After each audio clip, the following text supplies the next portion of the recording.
बिस्मिल्लाहिर्रहमानिर्रहीम। अस्सलाम वालेकुम नाज़रीन, मैं हूँ साकिब बशीर। तीन चार मौज़ूआत पे बात करेंगे। एक तो इलेक्शन धांधली के हवाले से बहुत ज़्यादा शोर है। 8 फरवरी से onward supreme court of Pakistan में केस ज़ेर इल्तिवा था, जिसमें सुप्रीम कोर्ट ने बहुत अहम ऑब्जर्वेशन दी है। उसके क्या असरात हो सकते हैं, इस पर हम एक तो बात करेंगे। इसके अलावा PTI की जानिब से जो गुज़श्ता रोज़ पटिशन फ़ाइल हुई है, उस पटिशन जो है वो कब तक वो मुकर्रर होने का इम्कान मौजूद है और उसके क्या मुस्तकबिल नज़र आता है।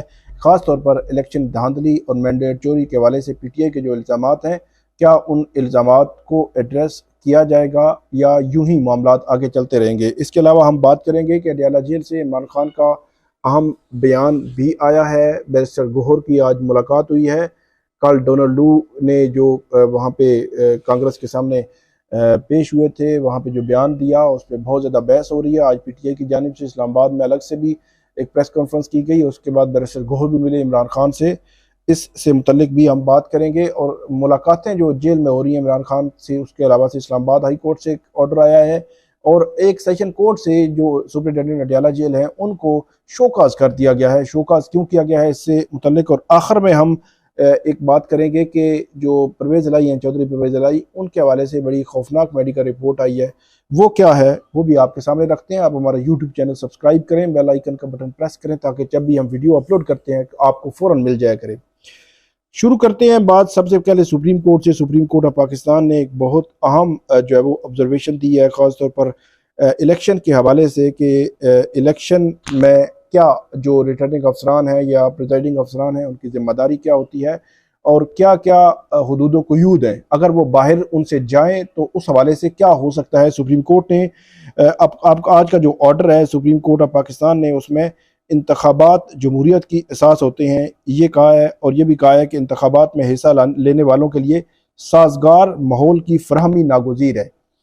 किसी एक फ़र्द के लिए तकनीकी रुकावटें डालना जमहूरी रवायात और उसूलों के खिलाफ है।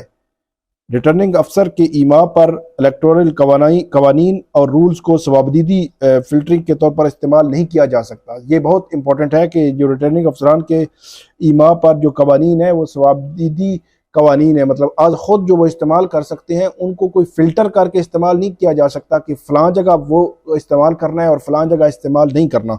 ये रिटर्निंग अफसरान का किरदार बहुत अहम होता है इलेक्शन कमीशन ऑफ पाकिस्तान में। आपने फॉर्म 45 और 47 का जो मामला देखा, सारा रिटर्निंग अफसरान के इर्द गिर्द जो है वो घूमता है। अगर ये मामला बहुत बड़े को जुडिशल कमीशन की तरफ जाए तो बहुत सारी चीज़ें सामने भी आ सकती हैं। इसके अलावा सुप्रीम कोर्ट ऑफ पाकिस्तान कहती है कि रिटर्निंग अफसरान इंतखाबी अमल का लाजमी हिस्सा होते हैं। रिटर्निंग अफसर की जानिब से इंतखाबी अमल को मुतासर करना इंतहाई नामुनासिब है। किसी एक उम्मीदवार को तबाह करना उसके बुनियादी हुकूक पर डाका मारने के मुतरादिफ है। ऐसा करना वोट डालने वालों के भी बुनियादी इंसानी हुकूक पर डाका मारने जैसा है। ये सुप्रीम कोर्ट ऑफ पाकिस्तान ने 26 जनवरी को शौकत महमूद की इंतखाबात में हिस्सा लेने की इजाज़त से मुतल्लिक दरख्वास्त थी, उस पर यह ऑर्डर जो है पास किया है। जस्टिस मुनीब अख्तर की सरबराही में ये 3 मेंबर बेंच था, जिस बेंच ने इलेक्शन ट्रिब्यूनल और लाहौर हाई कोर्ट ने रिटर्निंग अफसर का फैसला बरकरार रखा था और मुतासरा उम्मीदवार ने ट्रिब्यूनल और हाई कोर्ट का फैसला सुप्रीम कोर्ट में चैलेंज कर रखा था। तो ये बहुत अहम नोयत का मामला है और बहुत अहम नोयत का फैसला सुप्रीम कोर्ट ऑफ पाकिस्तान ने जारी किया है, जिसमें रिटर्निंग अफसर जो है उनके जो किरदार है, उनका जो रोल है पूरे इलेक्शन प्रोसेस में, और जो हर्डल्स क्रिएट करना, किसी इंडिविजुअल्स के लिए हर्डल्स क्रिएट करना, या जो वोट दे रहे हैं उनको वोट का हक सही तरीके से अदा ना करने देना, या जिनको उन्होंने वोट दिया है, तमाम का अहाता सुप्रीम कोर्ट ऑफ पाकिस्तान ने अपनी ऑब्जर्वेशन में किया है। और ये बहुत रेलेवेंट है 8 फरवरी से लेकर ऑनवर्ड जो इलेक्शंस के रिजल्ट्स आए हैं। जो फॉर्म 45 और 47 का जो मामला है उससे बहुत ज़्यादा ये रेलेवेंट भी है। और आइंदा आने वाले दिनों में सुप्रीम कोर्ट ऑफ पाकिस्तान में PTI की जानिब से एक जो है वो दरख्वास्त दायर की गई है, जिसमें ये कहा गया है कि सुप्रीम कोर्ट के सिटिंग जस्टिस जो जजेस हैं उन पर मुश्तमिल एक जुडिशल कमीशन कायम करे और वो जुडिशल कमीशन वो इस सारे जो इलेक्शन प्रोसेस में जो धांधली के इल्ज़ाम सामने आ रहे हैं उनकी तहकीकात करे। ये बहुत ही अहम मामला है। हामिद खान की जानिब से ये पिटीशन फाइल हुई है, लेकिन क्या सुप्रीम कोर्ट ये काम करेगी या नहीं करेगी, ये सारा दारोमदार बज़ाहिर ऐसे लगता है कि सुप्रीम कोर्ट में बनने वाले बेंच पर होगा, जो बेंच इस केस की समाअत करेगा उस पर बहुत ज़्यादा दारो मदार होगा। सुप्रीम कोर्ट में जो तकसीम माजी में हमने देखी, आज भी किसी न किसी तरह वो तकसीम मौजूद है, लेकिन तकसीम अब मुख्तलिफ किस्म की है, पहले की बनस्बत मुख्तलिफ किस्म की तकसीम है। तो ये मामला आप जैसे ही सुप्रीम कोर्ट ऑफ पाकिस्तान में ये केस लगेगा, बेंच बनेगा, तो बेंच की तश्कील के साथ ही आपको पता चल जाएगा कि क्या रिजॉल्व होना है या नहीं होना। लेकिन देखते हैं कि ये आइंदा हफ्ते ये केस फिक्स होता है या नहीं होता, क्योंकि अहम नौइयत का भी है और अर्जेंसी भी है, शोर शराबा भी है, और बहुत ज़्यादा इल्ज़ामात भी आ रहे हैं, शिकायत भी हैं इलेक्शन के हवाले से। और इलेक्शन कराना जो 8 फरवरी को सुप्रीम कोर्ट ने ये डेट जो है वो हतमी दी थी, और ये कहा था कि लोहे पे लकीर है, लेकिन लोहे पे लकीर तो दुरुस्त साबित हुई, लेकिन जो 8 फरवरी को हुआ, जो 9 फरवरी को हुआ, जो ऑनवर्ड हुआ, उस पर बहुत सारे सवालात हैं। उन सवालात का हल होना ज़रूरी है, और आए दिन जो मौजूदा हुकूमत है उस पर भी बहुत ज़्यादा सवालात उठते रहते हैं इस हवाले से। एक तो हो गया ये मामला है। दूसरा मामला है जो इमरान खान से आज मुलाकात की है बैरिस्टर गौहर ने अडयाला जेल में, और इमरान खान की जानिब से उन्होंने जो पॉलिसी स्टेटमेंट है वो दी है। इमरान खान से मुलाकात के बाद जो बैरिस्टर गौहर हैं वो ये कहते हैं कि इमरान खान से तफसीली मुलाकात हुई है।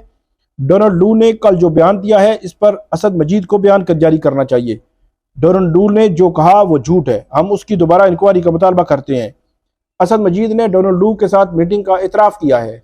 असद मजीद ने जो साइफर में साइफर की तस्दीक की और उन्हीं की सिफारिश पर डिमार्च किया गया।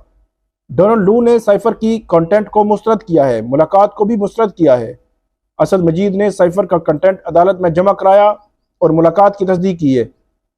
अलीमा खान ने डोनाल्ड लू के खिलाफ केस का कहा था, लेकिन ये उनकी फैमिली का फैसला है, हम अदालतों पर एतमाद करते हैं। इमरान खान ने कहा है कि ये हुकूमत 5 माह से ज़्यादा नहीं चलेगी। इमरान खान अगर जेल से बाहर आए तो वो किसी डील के नतीजे में बाहर नहीं आएंगे।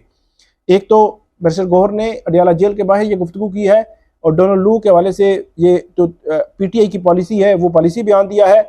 लेकिन जो डोनाल्ड लू है उन्होंने कल, मेरा ख्याल है जो बात की उसमें उन्होंने ये नहीं कहा कि असद मजीद के साथ उनकी मुलाकात नहीं हुई।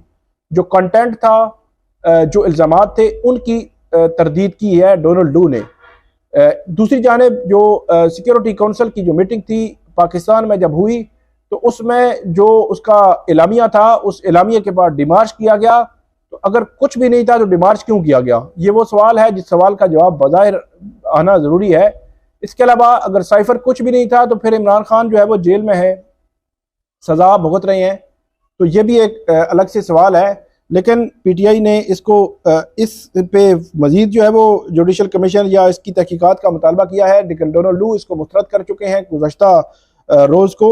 और उनकी जानिब से जो इलेक्शन के हवाले से शिकायत थी, उस पर जो बयान दिया गया वो भी बड़ा इंपॉर्टेंट है। एक तरफ साइफर वाला मामला है, दूसरी तरफ उन्होंने कहा है कि आधे हल्के जो हैं वहाँ पे मुबस्सरीन को वहाँ पे जायजे के लिए इजाज़त ही नहीं दी गई। तो ये भी एक बड़ा सवाल है इलेक्शन की क्रेडिबिलिटी पर।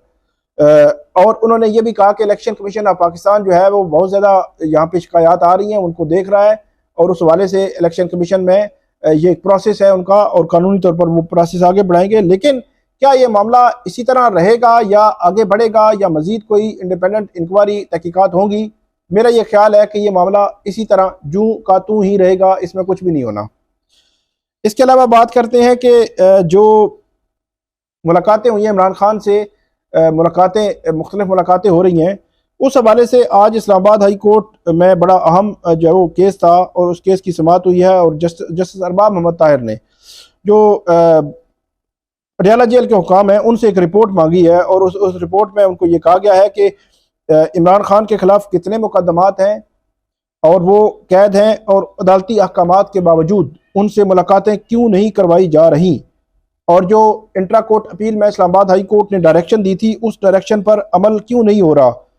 इस पर जवाब तलब किया गया है अडयाला जेल हुकाम से। दूसरी जानब सुप्रिंटेंडेंट अडयाला जेल को सेशन जज जो है एडिशनल सेशन जज ताहिर अब्बास सपरा ने इमरान खान और बुशरा बीबी की वीडियो लिंक के जरिए हाजिरी ना होने और बार बार अदालती हुक्म के बावजूद उन्होंने इसकी इस हवाले से बाकायदा तौर पर अब शोकाज नोटिस जारी कर दिया है सुप्रिंटेंडेंट अडयाला जेल को।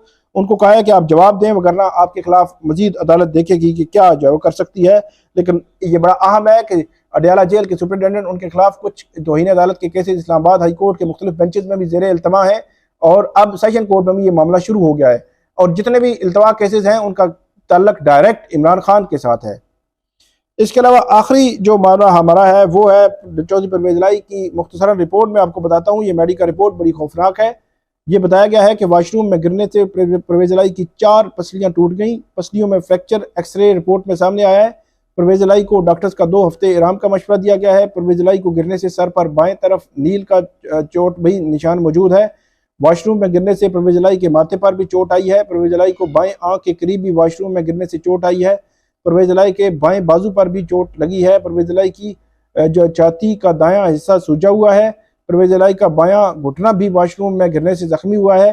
परवेज इलाही के एक्सरे जेल में लिए गए। परवेज इलाही का चेकअप पिम्स इस्लामाबाद और बेनजीर भुट्टो जो अस्पताल रावलपिंडी के सीनियर डॉक्टर्स ने किया।